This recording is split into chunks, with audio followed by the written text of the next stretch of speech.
Numeric constant में क्या होता है, और न्यूमेरिक कांस्टेंट और अल्फा न्यूमेरिक कांस्टेंट, ठीक है। न्यूमेरिक कांस्टेंट में दो तरह के कांस्टेंट हो जाते हैं, एक इंटीजर टाइप का और एक हो जाता है फ्लोटिंग पॉइंट, फ्लोट कांस्टेंट, ठीक है। और कैरेक्टर में क्या हो जाएगा, चर, सिंपल कैरेक्टर टाइप का, सिंगल कैरेक्टर और स्ट्रिंग, ये हमारे अल्फा न्यूमेरिक में हो जाएगा। इंटीजर में क्या हो जाता है, जैसे एग्जांपल अगर हमको देना हो तो 1 2 3 4 5 810 510 इस तरह की जो वैल्यूज हो जाएंगी।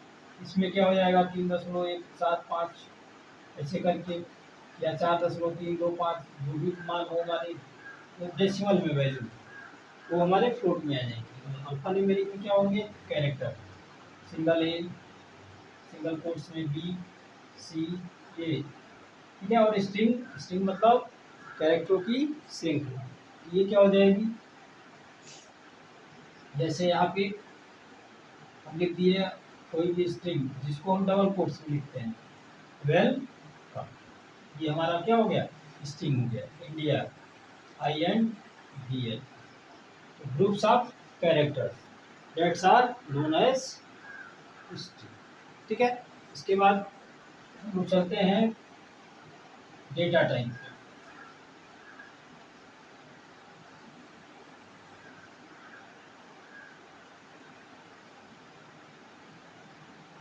डाटा टाइप, तो सी में प्रयोग किए जाने वाले कुल डेटा टाइप्स की जो संख्या होती है वो क्या है, टोटल डेटा टाइप जो हमारे हैं वो निम्न है, जैसे इंट, चर, फ्लोट, फिर है डबल और वाइड, ठीक है।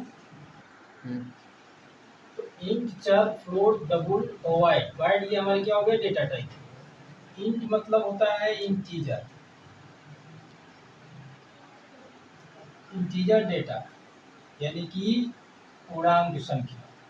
पूर्णांक संख्या का मतलब 1 2 3 4 5 6 ऐसे डॉट डॉट, ये जो संख्या होती है ये पूर्णांक संख्या होती है, ठीक है। ये मेमोरी में क्या करते हैं, मेमोरी में 2 बाइट का स्थान लेते हैं, ठीक है। इसको बिल्कुल डिटेल से हमने बताया हुआ है, इसको ज़्यादा बताने की जरूरत नहीं है, आप वीडियो देख सकते हैं इसके पहले वाले में, ठीक है। कैरेक्टर का क्या होता है, कैरेक्टर चर, ठीक है। इसको सिंगल कोट्स में, ये कैरेक्टर प्रकार का होता है जिसको हम अक्षर कहते हैं, A B C D E, ठीक है। फ्लोट में क्या होता है, फ्लोटिंग पॉइंट्स होता है,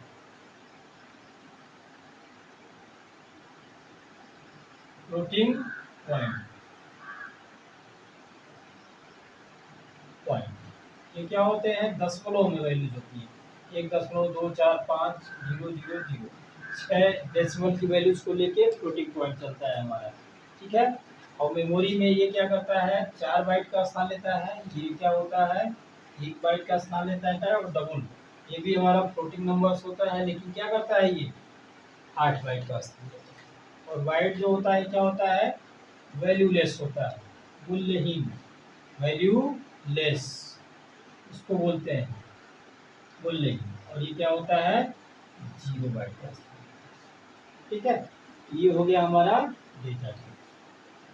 इसके बाद इसमें अभी एक टॉपिक हमने वो छोड़ दिया था जिसको हम ऑपरेटर कीवर्ड्स में किए थे, ऑपरेटर एक टॉपिक छोड़ दिया था हमने, ऑपरेटर, ऑपरेटर समझते हैं।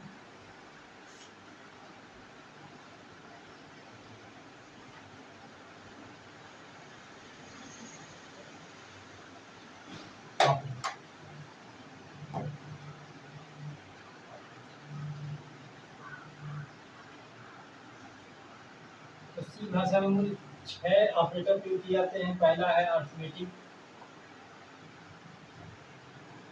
अर्थमेटिक ऑपरेटर, दूसरा है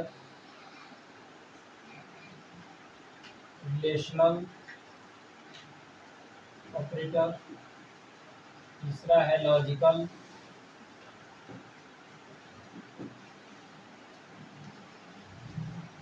फिर है यूनरी या इसको इंक्रीमेंट डिक्रीमेंट ऑपरेटर कहते हैं। तो पांचवा है असाइनमेंट और छठवां है कंडीशन।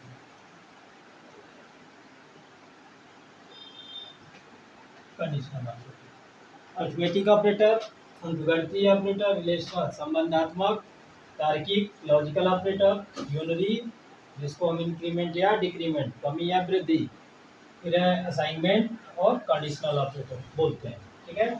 अरिथमेटिक ऑपरेटर जो होते हैं इनकी कुल संख्या है प्लस, माइनस, मल्टीप्लिकेशन, डिवीजन और माइनस। इनका प्रयोग हम मैथमेटिकल वर्क को करने के लिए करते हैं।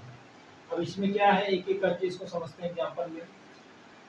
जैसे अगर दो वेरिएबल हैं ए प्लस बी, इनके बीच में प्लस किया गया है A minus B, A divide by B, A modulus B और ए इंटू बी। अगर हम मान लें if A equal to 5, B equal to 6, then क्या इसका मान हमारे सामने आएगा।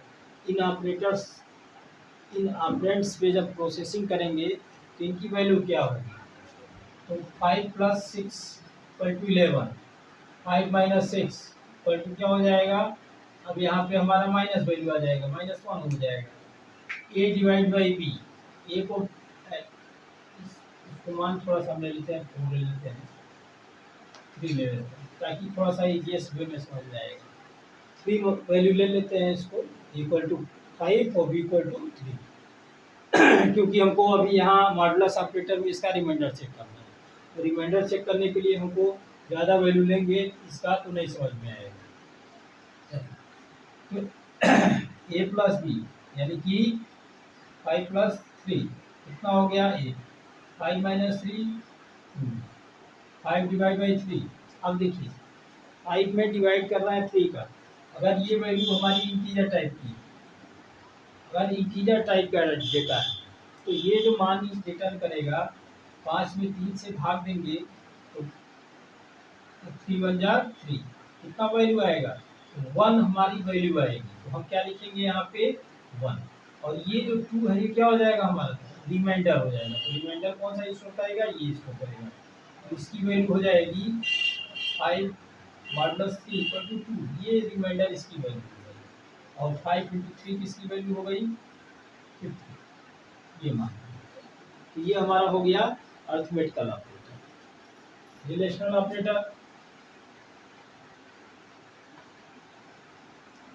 इनकी भी टोटल संख्या क्या है, greater than, less than, greater than equal to, less than equal to, not equal to और इक्वल टू। 2 बार जब चिन्ह लगेगा तो इसको हम लोग बोलते हैं इक्वल टू। ये दो ऑपरेंड के मध्य संबंध को, रिलेशन को दर्शाने के लिए प्रयोग किया जाता है इसका। जैसे ए ग्रेटर देन बी, ठीक है।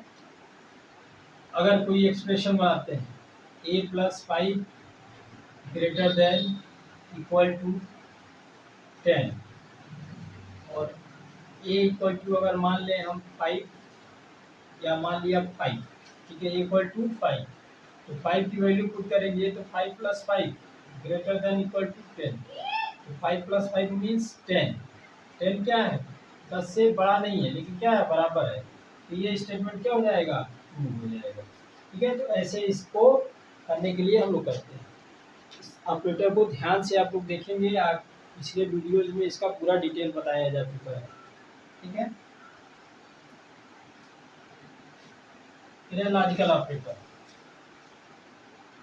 लॉजिकल ऑपरेटर में क्या होता है, इसमें 3 ऑपरेटर होते हैं, एंड और नॉट। एंड क्या करता है, इनटू की क्रिया संपादित करता है, आर क्या करता है, प्लस की क्रिया संपादित करता है, ये निगेशन करता है, यानी कि वैल्यू के उल्टे मान को दर्शाने का काम करता है।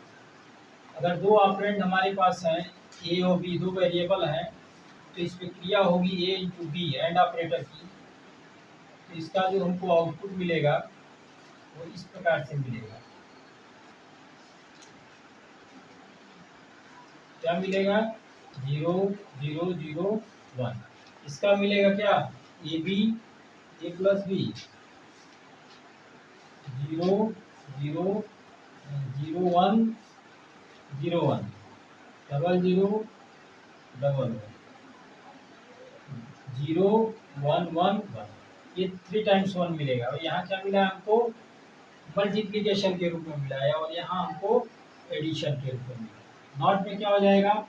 ए देंगे तो इसकी उल्टी वैल्यू, 0 दिया तो 1 1 दिया तो, ठीक है। ये हो गया। ये 3 हमारे क्या हो गए? ऑपरेटर्स। फिर है यूनरी ऑपरेटर।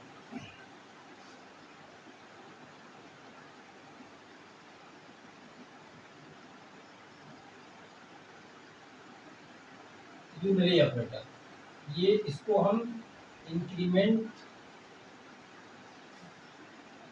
और डिक्रीमेंट ऑपरेटर भी कहते हैं। चलिए तो इसमें देखते हैं इंक्रीमेंट। तो इंक्रीमेंट दो तरह से होता है, एक प्रीफिक्स, एक होता है पोस्ट फिक्स। प्रीफिक्स का मतलब किसी भी वेरिएबल के पहले अगर हम प्लस प्लस लगाते हैं तो इसको प्रीफिक्स बोलेंगे, और इसके बाद में लगाते हैं तो इसको हम बोलेंगे पोस्ट फिक्स। प्रीफिक्स क्या करेगा? पहले ही संख्या के मान में एक की वृद्धि करेगा, और पोस्ट फिक्स पहले संख्या को प्रिंट करेगा, उसके बाद इसमें मान